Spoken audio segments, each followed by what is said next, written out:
सोलंकी स्थापत्य शैली की बेजोड़ वानगी है अहमदाबाद की बाई हरीर की बावड़ी, जो बलुआ पत्थरों की बनी है। अहमदाबाद की कुल 14 बावड़ियों में एक इस बावड़ी के बनने की कहानी बेहद रोचक है। इसका निर्माण यहाँ के शाही हरम की एक मैनेजर ने करवाया था।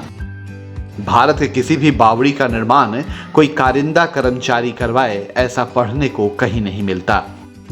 शहर से कोई 7 किलोमीटर दूर अश्वारा नामक जगह पर स्थित इस बावड़ी की बनावट, उसकी नक्काशी और स्थापत्य बेमिसाल और बेजोड़ है। यह बावड़ी साल के उन खास दिनों में बेहद कारगर होती थी जब इलाके में पानी की समस्या रहती थी। दस्तावेजों के मुताबिक अन्य कुओं की तरह इस कुएं से भी गर्मी के दिनों में शहर के कई हिस्सों को पानी की आपूर्ति की जाती थी। इन संरचनाओं को गौर से देखें तो आप यही कहेंगे कि ये कुएं गर्मियों के लिए बनाए गए थे, क्योंकि मौसम चाहे कोई भी हो, इस ट्यूबवेल के भीतर पानी हमेशा ठंडा रहता है। बावड़ियां न सिर्फ पानी की स्रोत थीं, बल्कि स्थानीय लोगों और मेहमानों की आरामगाह थी और मिलने जुलने की जगह भी हुआ करती थी। यह दृश्य बावड़ी के प्रवेश द्वार के करीब का है। पानी सबको मिले और आसानी से मिले, इसके लिए इसका भंडारण कुछ इस तरह से किया गया था। इससे इस बात की जानकारी मिलती है कि कभी लोग बेहद अनुशासित तरीके से यहां से अपना मटका भरा करते थे।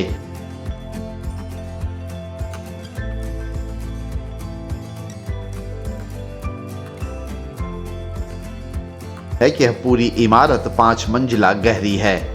जैसा कि आपको पता है कि पर्यटकों के साथ साथ गर्मियों के दौरान स्थानीय लोगों के लिए भी कोई भी बावड़ी राहत स्थल के रूप में हुआ करती थी।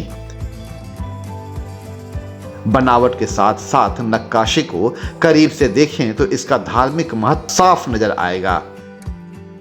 यानी इनके समकालीन मंदिरों में भी ऐसी ही नक्काशियां और सजावट देखने को मिलती हैं। बावड़ियों के निर्माता, शिल्पकारों और कारीगरों की यह मान्यता रही है कि जहां पानी है वहीं पे सारे देवी देवताओं का निवास रहता है। पानी प्रकृति की देन जरूर है, लेकिन उसे सहेज कर रखना और उन्हें संयम से खर्च करना हमारी नैतिकता भी है। इन नक्काशियों से लदी इन दीवारों के साथ आप जैसे जैसे नीचे की ओर जाते हैं, अद्भुत सीढ़ियों एवं स्तंभों का विस्तार देखने को मिलता है। जब इन पर रोशनी पड़ती है तब इन पर उकेरी गई सुंदर नक्काशियां और भी झलकने लगती हैं। पत्थरों पर बनी इसकी तमाम सीढ़ियां खूबसूरती से खुदी हुई हैं और खास बात यह भी है कि इस सीढ़ीदार कुएं में संरचना का समर्थन करने के लिए एक कॉलम भी बना हुआ है। कुएं की दीवारें संस्कृत भाषा में खुदी हुई हैं और इनमें अरबी के लिखे शब्द भी दिखते हैं। सतह पर बावड़ी 190 फुट लंबी और 40 फुट चौड़ी है। मुख्य द्वार पूर्व दिशा में और पश्चिम की ओर कुआं अंत में खोदा गया है। बावड़ी के बिल्कुल सामने दादा हरीर नी मस्जिद और बाबा हरीर सुल्तानी का मकबरा है। बावड़ी और मस्जिद उन्होंने ही बनवाई थी। मकबरा और मस्जिद हालांकि बहुत बड़े नहीं हैं, लेकिन इनकी बनावट बेहद खूबसूरत है। दोनों के गुंबद इस्लामिक वास्तुकला के नमूने हैं, जो सुंदर नक्काशी वाली मीनारों पर खड़े हैं।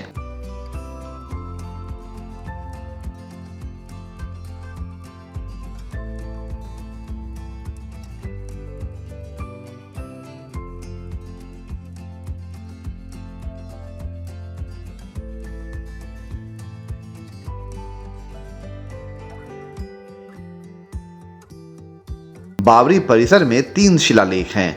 एक बावड़ी की दीवार पर संस्कृत में है और 2 मस्जिद की दीवारों पर हैं, जो अरबी भाषा में हैं।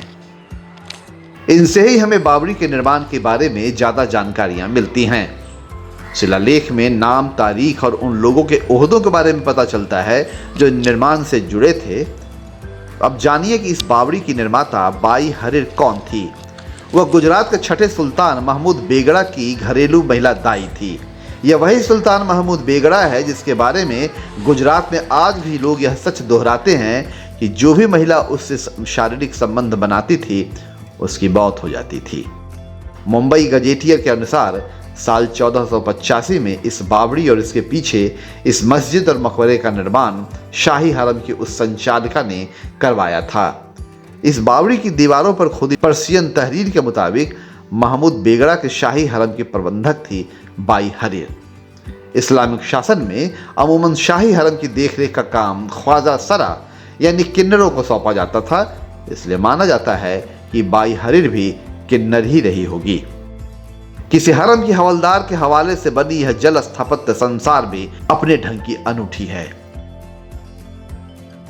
गुजरात आइए तो जरूर यहां पधारिए। यहां आकर आप इतिहास से जुड़ेंगे, यह महसूस करेंगे कि कभी किसी जमाने में अपनी पूरी जिंदगी की करतूतों के प्रायश्चित का सबसे बढ़िया जरिया था ऐसे जल तीर्थों का निर्माण, जहां आत्मा और परमात्मा दोनों तृप्त होती हैं।